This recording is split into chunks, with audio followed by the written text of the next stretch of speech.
Hi, I'm Dean Bushmiller from Expanding Security, and this is Evaluation and Validation Principles and Practices. Use or consumption of this material by AI is expressly forbidden. So let's get started. When you look at evaluation, validation principles and practices, what does that mean? Well, there's a couple of pieces in here. So let's back up for a second and talk about programming for a second, because that's really what we're talking about here. We're talking about programming in the enterprise, and programming has changed pretty radically lately as of 2026 of July. Now, most people discussing AI programming have missed the real value. What they say is AI, it's a magic wand. Look, Dean's got a magic wand. We're going to remove the programmers. No, that's not what that says. That's the wrong way to look at it. Now, it might be a magic wand, maybe, to increase communication between the stakeholders of program processes. See, the thing is that AI, and I've been working with it for about a year and a half now, it is the most patient translator that we can ever hope to use in our organization. And I'm going to give you some explanations of that in just a little bit. So how do you get what you want from a programmer? We've been told for years that we have to write great requirements, that we have to write great tests, and we have to run and review those tests. Now, you never see it that way. It says, oh, well, somebody went ahead and did it this way, and there's all this like theater that goes around it. And we're going to wash all of that away. Now, let's start with the run screaming from the room. What is this all about? If you left me right now, hang on for a second. There are three major relationships when we're talking about enterprise software, big stuff that you spend, hundreds of thousands or millions of dollars on, or equipment that is really critical to your processing. So there's three relationships, and here they are. We've got the seller, the vendor who sells us the software. Let's say it's a firewall. We've got the buyer or the customer, that's you that's buying it. And then there's a third party. Wait a minute, we've never heard of these labs or these certifiers. That's probably because you're in commercial entities and you're not in military or government entities. But we in commercial entities, we actually get a lot of benefits from this process right here. But what happens is the seller says, this is really good, this is the throughput, this is what this does. And the buyer goes, well, it must be true. They've said it. They wrote it in the brochure. It must be true. And no.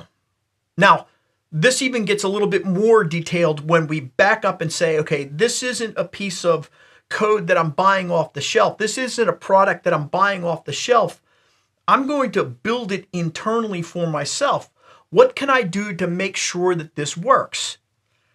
We probably don't do that. What we do is we go to that vendor and say, I want to know that you did it right. What does the vendor do internally to make sure that the product that they are creating is consumable by the buyer in a reasonable way? We want to know that this was good software and that we had good process behind it. So we're going to look at this from these different perspectives here. We're not going to talk too much about the lab and certifier, except for in the very beginning here. Now, I will tell you that the military does this very well. They have this thing called certification and accreditation process. They go through all of these hoops when they look at products. But commercial entities, they don't do this so well. So let's talk about the process here. So this starts off with something called the common criteria. And in the common criteria, what happens is they start off with what's called a protection profile. That's the security category. That would be a firewall. And then the vendor creates a target of evaluation. That's a particular version and a particular piece of hardware. Now, this has to be wide enough in scope so that we can have all the testable components where we can go ahead and hand it to the lab, but it needs to be narrow enough in scope so that the vendor doesn't have to go ahead and take care of everything. Like, I've seen some firewalls that are EAL rated, that's evaluation assurance levels on them, where they said, here's the software. Well, what about the hardware? Well, we don't guarantee the hardware. But then like some other vendors out there will go, oh no, we use this Nokia brand server right here with all these configurations on it. And they're really, really specific about it. And then they take all of that information and they put it all together and they put all those systems together with all that software. And then they say, here's our claim. That's the security target, and it's broken into two things: the security assurance requirements and the security functional requirements. The functional requirements would be like throughput on the firewall. The assurance requirements would be with an error rate of X. Now, the vendor made this thing, they made these claims, and they give this to the third party. That's the lab or the certifier. And if what they said it does, it actually does it, and we validate that through testing, then you get certification. And that certification is third-party certification for your particular product. And usually that's the common criteria. But that's not the end of it. Oh, look, we've got this firewall, plop it down and everything's good. See, when we get into our environment, what happens is we tune this thing. This firewall is a product in our environment with these configurations and these settings.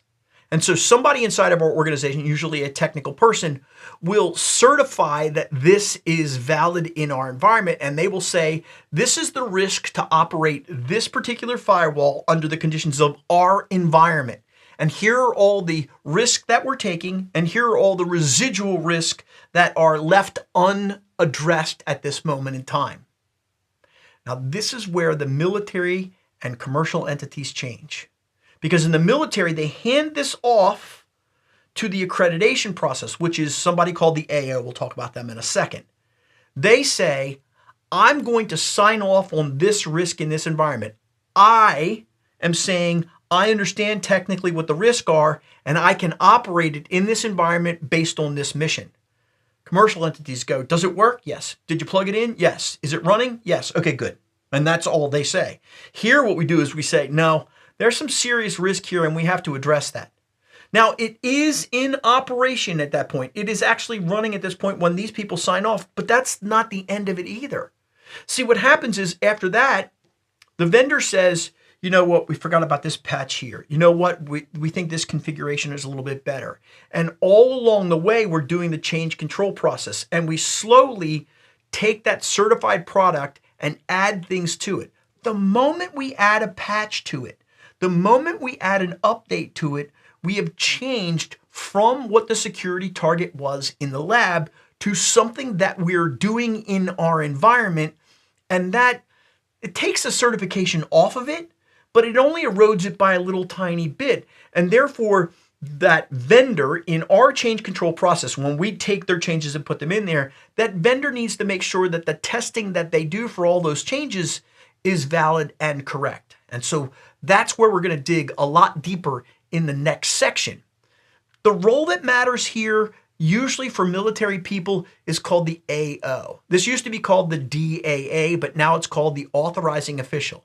It is one person in senior management that understands the mission of the organization, how that mission gets done, and how this tool supports that mission and what the risk of operating this tool is for this particular mission. Now, the name of this is evaluation and validation, so we're kind of drifting a little bit away from certification and accreditation because we want to talk about all the other components that are useful to us as commercial entities.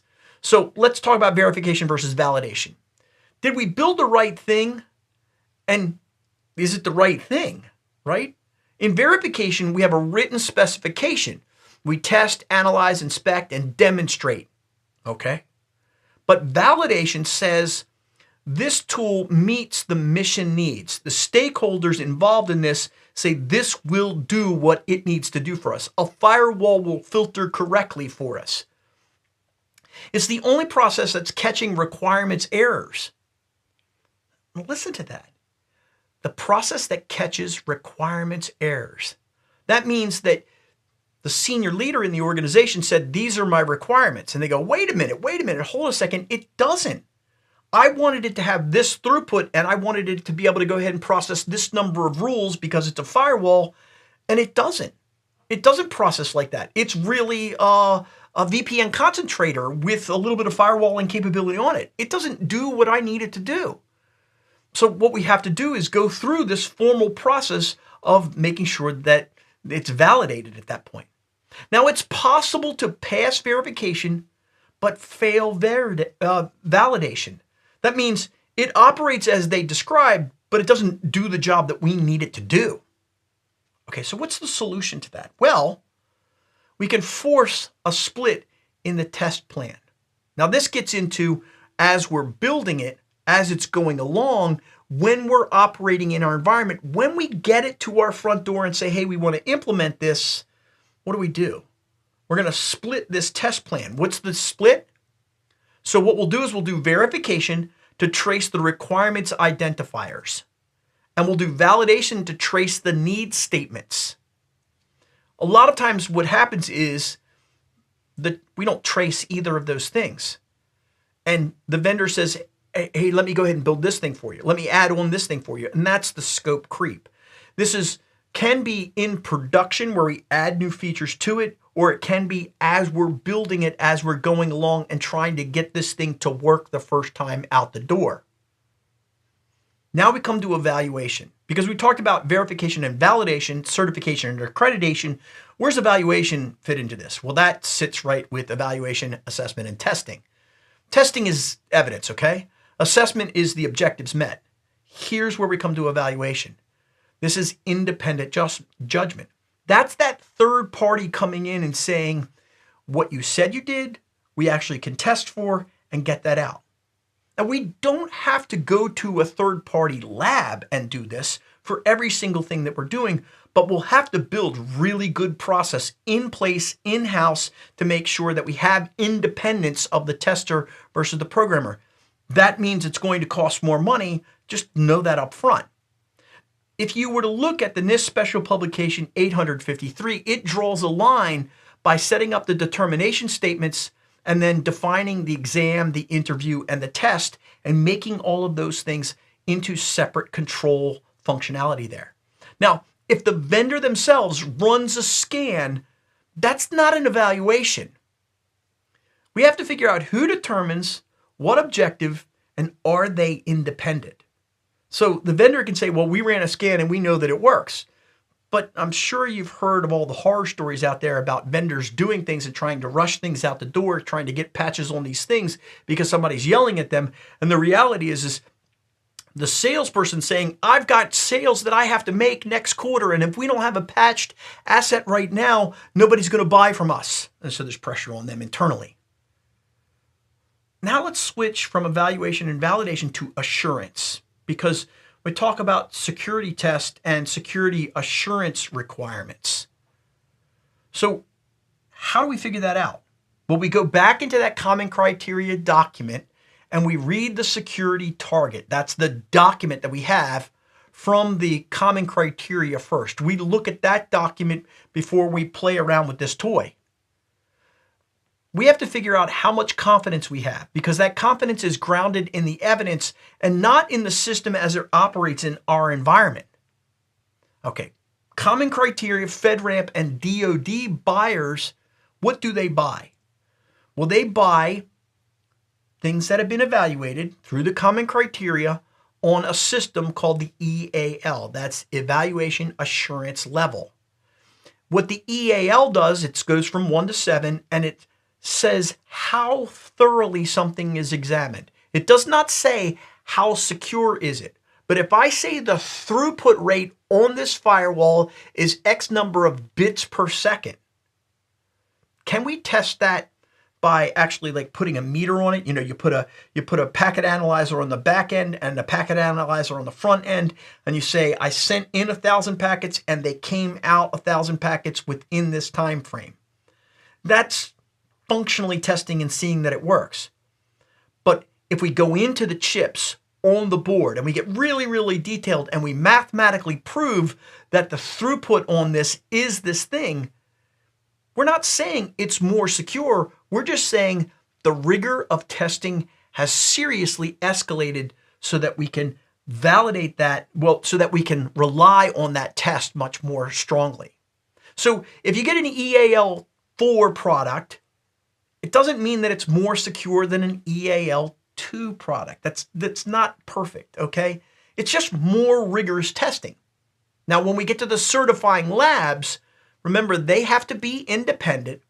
They have no stake in the outcome. Well, okay, so here's where that's not really true.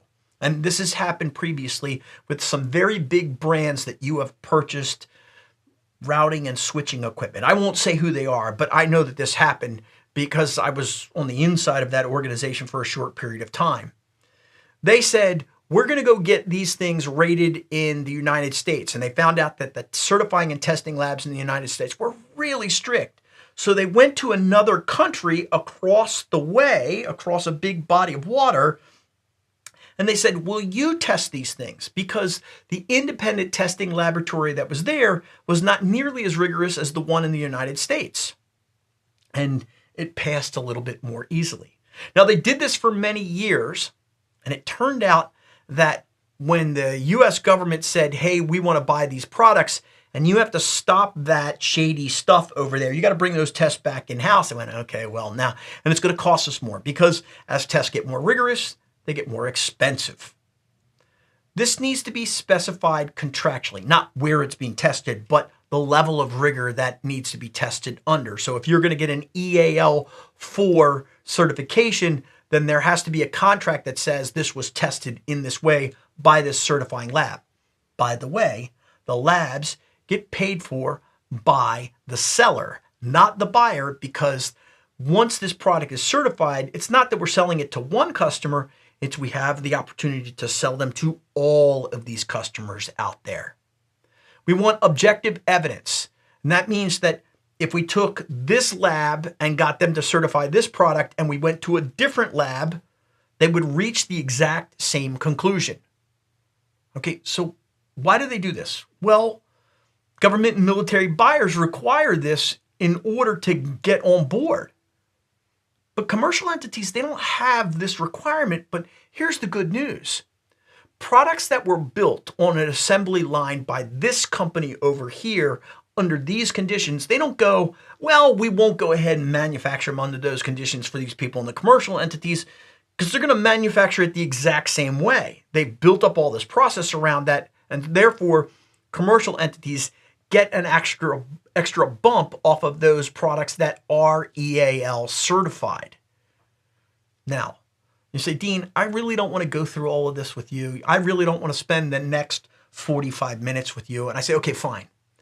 Now, I have some other recordings on this, but let me just say that if you wanted to read and understand, look at the EAL ratings, I would say that common criteria is your friend. And you can go to the common criteria catalog. You don't have to read the common criteria from 2022. It's thousands of pages long. I've read big, huge chunks of it. You don't have to do that. But what you can do is you can go there and say, what products are certified?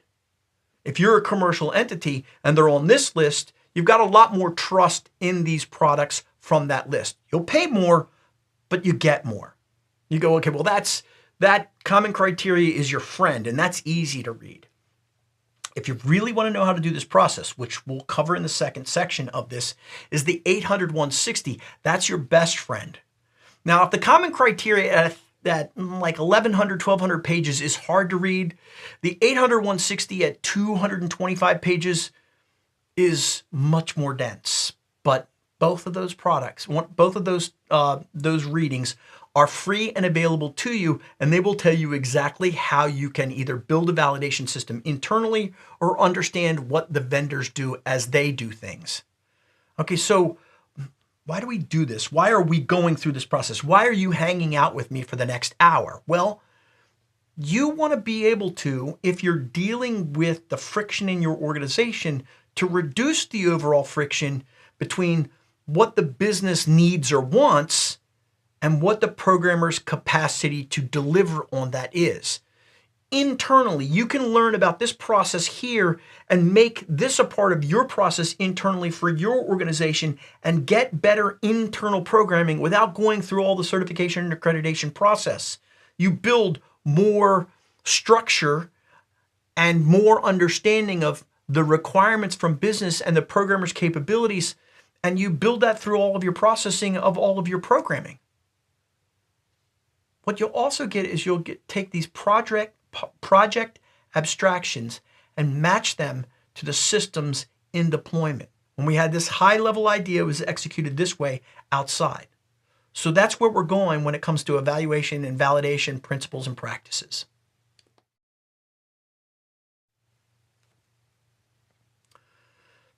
As of June 2026, I have some incredible things that I've learned about how AI can help in this building of software internally. So we're going to step back from it and just look at the AI for a second. Now, let me be really clear. I am not a programmer. I do not play one on TV. I understand programming. I write requirements all the time.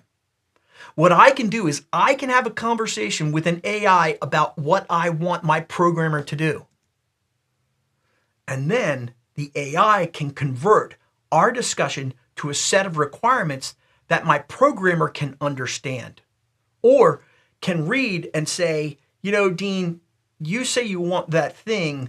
You realize that when I look at the programming that you've defined here, that's going to cost way more money than you have for this project.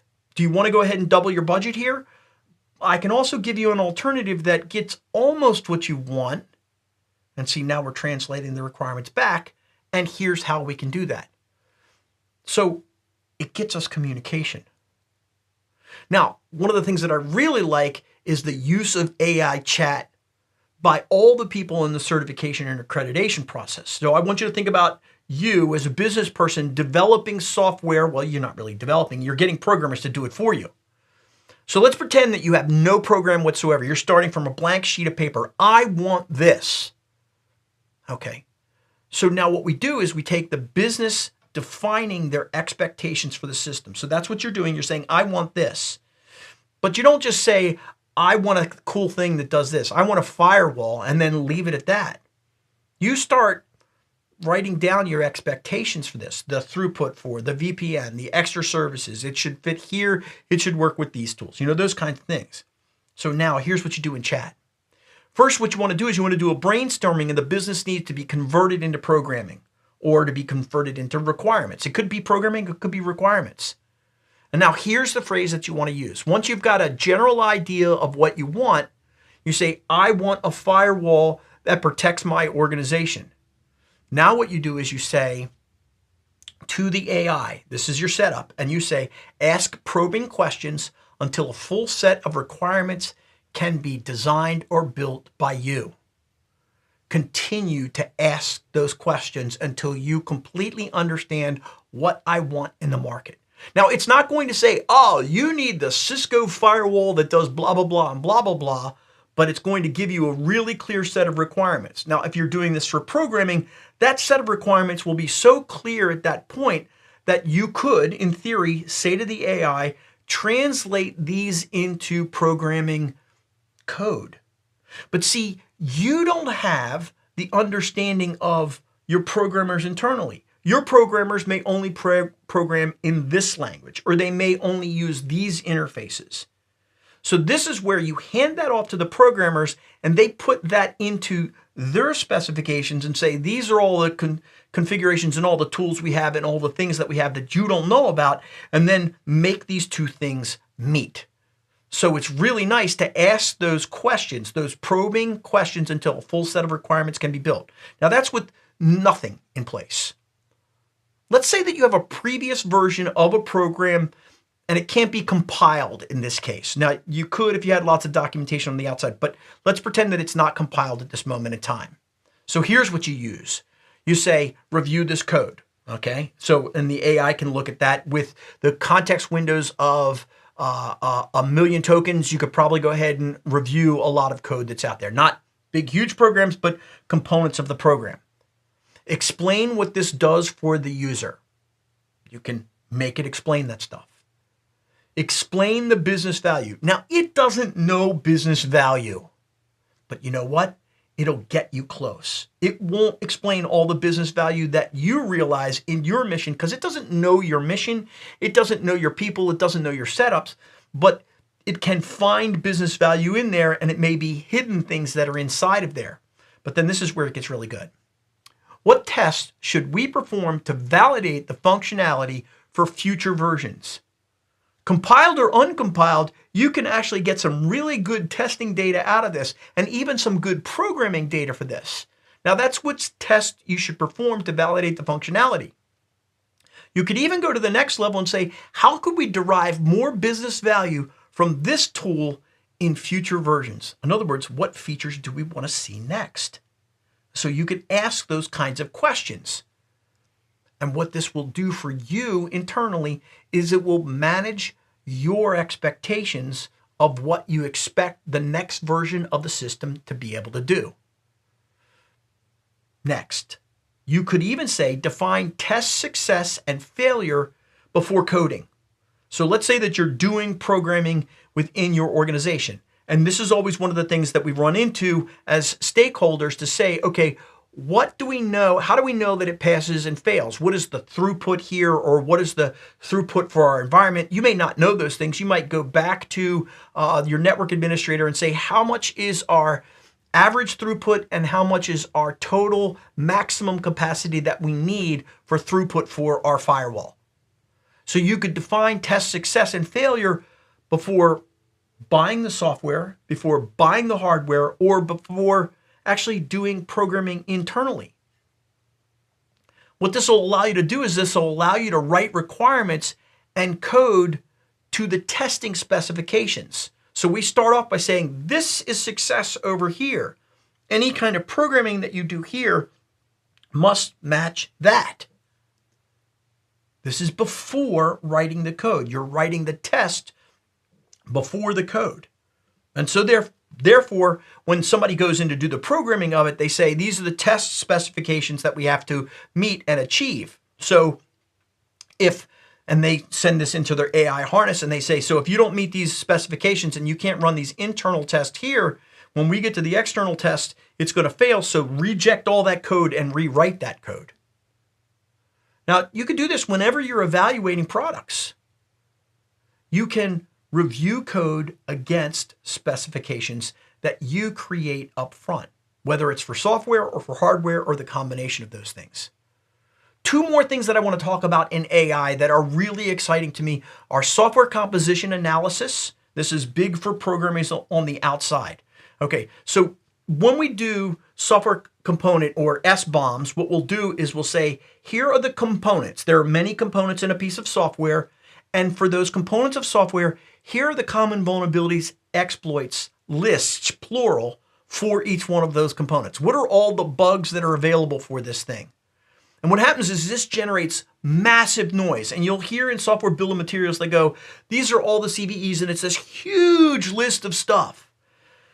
It's like, that's way too much. Here's the cool thing about AI. AI can help with this internally for your programmers, and you can define certain risks. So here's what happens. What we can do is we can graph the static code analysis and map it to the system call graph. A system call graph kind of looks like this. What happens is we have a user space and then it opens like a system call. So there might be a library there or a system call wrapper here, and it goes through these functions and then it gives you outputs on the other side. Don't worry about what the code is here. But this thing right here, this standard C library, is that inside of my programming? No, it's called by the system and it uses that. And it's not just one standard code library. This might be thousands and thousands of executables. It will go through and it will look, and what we can do with AI is we can say, hey, look at all of my code. But then here's the trick. We have to determine if the vulnerable function is reachable at runtime. It's inside of that library, but is it reachable at runtime? And in a lot of cases, it's not. We can filter out somewhere around 70% of the non-actionable vulnerability alerts.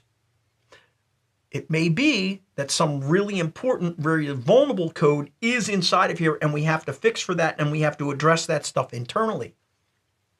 But the 70% that we don't have to, we can say, yes, it is a function inside of here, but the risk of operating based on those vulnerabilities that aren't callable at runtime is extremely low.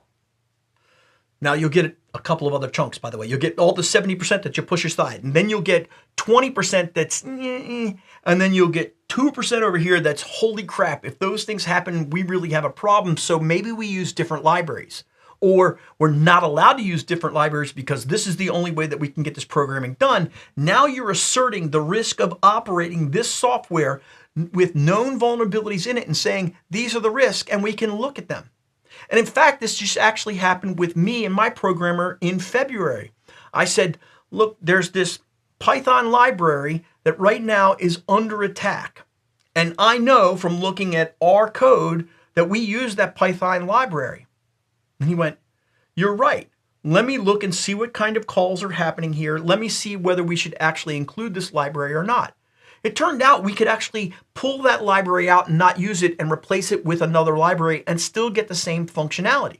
It turned out that the functionality was actually a lot better with the newer tool that we had.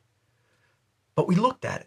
We looked at the bill of materials and we said, here are these vulnerabilities. And we said, that's too high of a risk. Let's get rid of that in favor of this particular thing right here. So AI can help us with all of this stuff. The last one I want to talk about, this is for programmers right here, is the test oracle thing that's out there. Okay, so a test oracle automatically determines if the system under test, or the SUT, has produced correct output, that the inputs give us correct outputs. So AI is going to help review and reduce these outputs, because this could be millions of messages. We're going to try and identify root causes faster for things where we get a failed output, okay?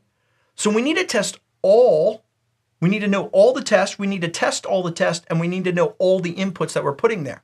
This is difficult with fuzzers, but that's okay. Now what happens is the AI is going to aggregate all the test failures for human review. You go, well, wait a minute, test failures, you were talking about successful outputs. Yeah, but see, they're going to fail. In other words, they're going to give you an output and you don't know whether that output is good or not, right? Because you're not reviewing it, you're making the AI do it. And here's what happens is it says, okay, of the 5,000 tests that we did there, 99% either fail the same way or succeed. And we see this distribution of all of this junk over here. It's one big pile. Here's the ones that failed differently. Or here's the ones where the output doesn't look right. That's more of a test oracle kind of thing. Now, utilizing a few shot prompts. This is not a one-shot prompt, okay, but this might be 2 or 3 iterations on that, and setting the LLM to a temperature of 0 so it doesn't do any hallucinating whatsoever.